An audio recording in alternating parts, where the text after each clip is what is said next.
台湾又要支出国防，又要支出外交，这么多的支出，还能搞个世界排名第一的全民健保制度出来？你上海是在做什么呢？你去上海比，你会发现台湾就是农村。新浪财经是这样子解的：2020年，台湾最穷的嘉义县家庭年均收入7.9万，最穷的嘉义也比上海要强呢。你这些小粉红就是被割韭菜，还搬着镰刀来说话，你们就是那种典型的斯德哥尔摩症候群啊！大家好，我是鲁夫，又见面了。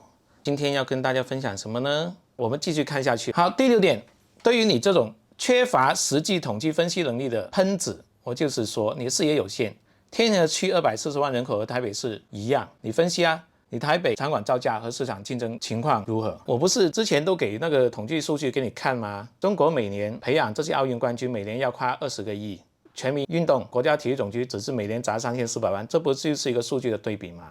然后你说台北市人口跟广州市天河区人口差不多，那又怎样？难道天河区就可以像台北市一样把这些中小学都开放吗？没有，都没有开放。像我们学校进入的你还要预约的呢，预约成功你才可以进去呢，连免费进入都没有。台北场馆造价应该都蛮贵的吧？像大巨蛋建了好多年才出来，你说的造价，我不知道你想表达是什么意思。第7点，他继续写大陆全民运动水平和健身的愿望。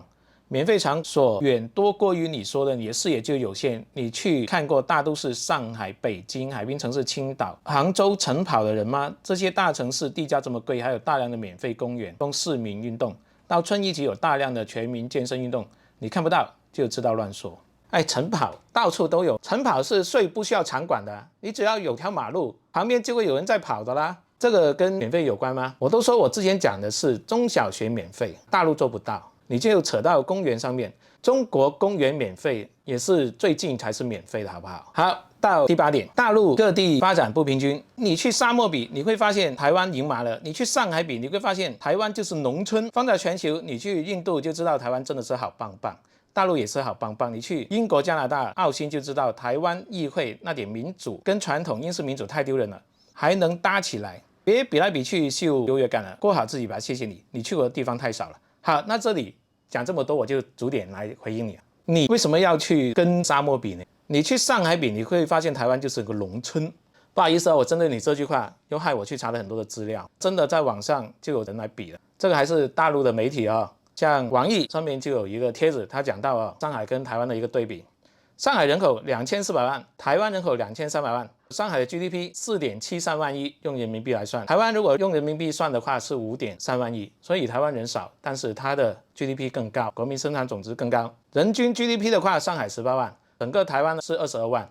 人均可支配收入，上海8.5万，台湾19万。人均收入，上海1万2，台湾1.3万。所以各项指标，台湾都是比上海要高的呢，而且是整个台湾哦，不要开玩笑哦，是整个台湾哦。最后在新浪财经还有一篇报道，他是这样子解的：2020年，台湾最穷的嘉义县家庭年均收入7.9万，上海家庭7.6万，最穷的嘉义也比上海要强呢，最穷的嘉义也比上海要强呢，最穷的嘉义也比上海要强呢。所以你有哪一点数据支撑你说台湾是个农村呢？你住过上海就觉得台湾是个农村呢？我讲的这些都是整个台湾的数据哦，所以你的认知是不是要改变一下呢？另外我想补充一点，关于这个税收，上海2023年税收了1.9万亿人民币，而台湾是3兆4000多亿，换算成人民币就是0.76万亿，所以上海的税收是台湾的2.5倍，是整个台湾税收2.5倍哦。但是上海有做到全民健保吗？你看一下台湾，又要支出国防，又要支出外交，这么多的支出，还能搞个世界排名第一的全民健保制度出来，还能够把中小学的场地都开放出来，不拿去赚钱。那你说你上海是在做什么呢？收了这么多钱，什么都不做，你还好意思说呢？你就告诉我嘛，你这个政府搞这么多举国的体制出来，你的钱是花在哪里嘛？都没有花在人民身上，你还好意思吹？而且我告诉你哦，上海税收1.9万亿，它当年的 GDP 只有4.72万亿，税收水平这样子除出来 1.9 除以4.72，除出来啊，接近40%了。你就看一下，税收收了40%上来，然后什么都不做，这样子政府你放在全世界有哪个政府是这样子？有吧？朝鲜吧。但朝鲜至少也是全民医疗免费哦。你这些小粉红就是举国体制，你们是不敢骂的，因为后面是公权力，是共产党的政府，你怕骂了有问题，被割韭菜还搬着镰刀来说话，你们就是那种典型的斯德哥尔摩症候群啊。被害人帮施害者说话，觉得施害者还是对你们很好。当然了，我每天揍你，有某一天我突然拿个止痛药给你，拿个创可贴给你去贴一下，然后贴完了再揍你，你依然会感谢我，是这样子一个逻辑吧。至于说到台湾民主议会的制度，这个就很好笑呢。请问你住在哪里呢？你是住在民主国家呢，还是住在中国里边啊？你都没有在民主国家住过的话，你这样子做一个结论，会不会有问题？就算我在台湾住了1年多，我也不敢去评价台湾的民主制度，因为我还不了解，我还没有投票权。你确定你真的知道什么是民主吗？不过你说的也有一点点的意思，因为我在英国也住过快2年时间，关于英国跟台湾的民主，我也有思考一下下，以下是我一些思考的结论，可能不太正确，请台湾人知道的来告诉我有哪里不正确的。你看英国跟美国，他们的议会是2级议会，美国有众议院有参议院，英国有下议院有上议院，他们是2级议会制度，因此他们在议会里面的政策是会有一个缓冲的，不是说你在一个议会过了，在另外一个议会也同样可以过，不会是这个样子，有一个缓冲。但是台湾是有1级的议会，所以这个议会权力很大，像这一次蓝白在国会里面推动一个法案，要大幅限制总统的权力，然后还通过了，这就是一个没有缓冲的1级议会制度所存在的问题。当然有很多的人民上来表达他们意愿，后来监察院是不是又修正了一些的条例，请台湾的朋友来补充来说明一下。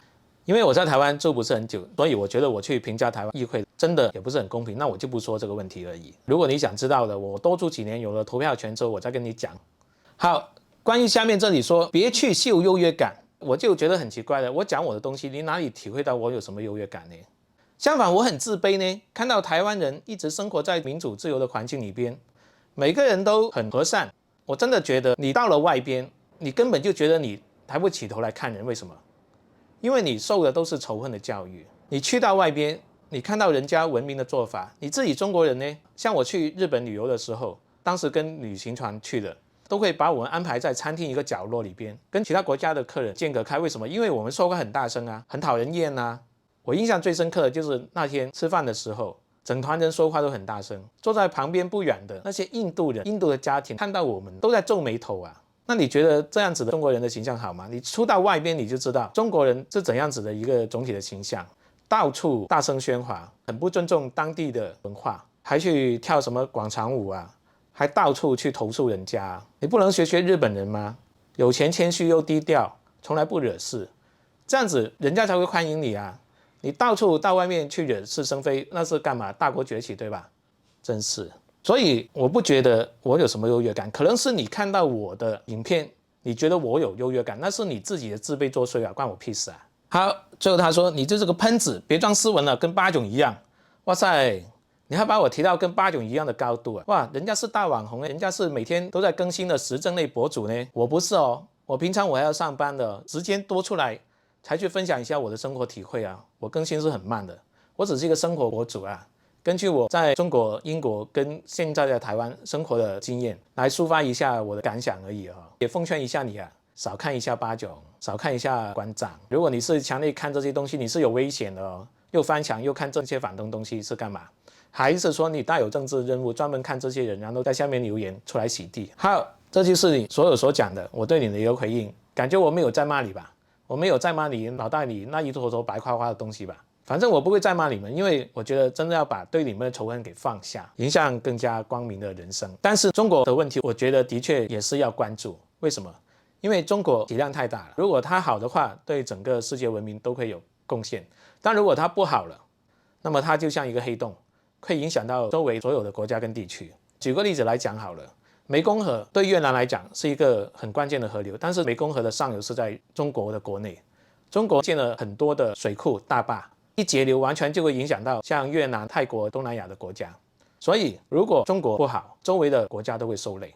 但现在面临的就是有这个问题，当中国的国力越强，但是它做坏事的能量就越大，这才是大家都会警惕的事情。大家都是希望你中国变好，希望你中国人都能过得有尊严，并不是建立在你国家强大到处去威胁其他国家的基础之上，也不是建立在牺牲每一个韭菜，通过一个接近40%这样子的高税收，把人民的财富拿了去做一些国家的补贴，把人家的产业给干趴下。也不是把人民的钱都拿去搞军备，到处去威胁周围的国家。这才是一个文明的国家、文明的人应该有的想法。但看你的想法，完全都是站在专制、独裁、帝王角度上面去看事情。那我就跟你讲了，中国历史上汉武帝到处开拓疆土，从帝王角度、帝王看法来讲，他是一个很伟大的帝王，拿了这么多地方。但是你知道吗？汉武帝执政期间，人口减少了一半，都给他征召，要不去打仗，要不去为打仗做准备，死了很多人呢。而作为一个韭菜，你是愿意生活在汉武帝的时期，你还是更愿意生活在汉初的时期，休养生息，让你们人民好好过日子呢？虽然看起来国家好像很弱，那你究竟是一个韭菜，你还是帝王呢？你分清楚自己的身份再说吧。还跟我说什么见识，真是奇怪呢。好，今天的分享就分享到这里。其实我也想通过回应这些小粉红的言论，让大家看到这些小粉红的逻辑是什么，他们的思维究竟是怎么样子的。也希望台湾人不要都变成这种小粉红了，因为台湾真的有很多假资讯在拼命的洗台湾人的脑。我建立这个频道只是讲出我在中国真实的经历，还有给大家讲出台湾好的地方，让大家对台湾、对大陆有一个更加真实的看法，有一个更全面的认知。我的频道作为你的参考之一吧，也希望你们多看其他频道啊，反正都有这个自由嘛，就不像在大陆人只能够看 CCTV 中央电视台天天新闻联播，每天都是外国人民水深火热，国内形势一片大好，领导很忙，都这样子。好，今天的分享就先到这里哦，瞎逼逼了这么久，喜欢的朋友记得订阅、分享、留言哦，感谢大家。最后也感谢给我们抖内的朋友，谢谢你们。今天就先讲到这里咯，拜拜拜拜拜拜拜拜。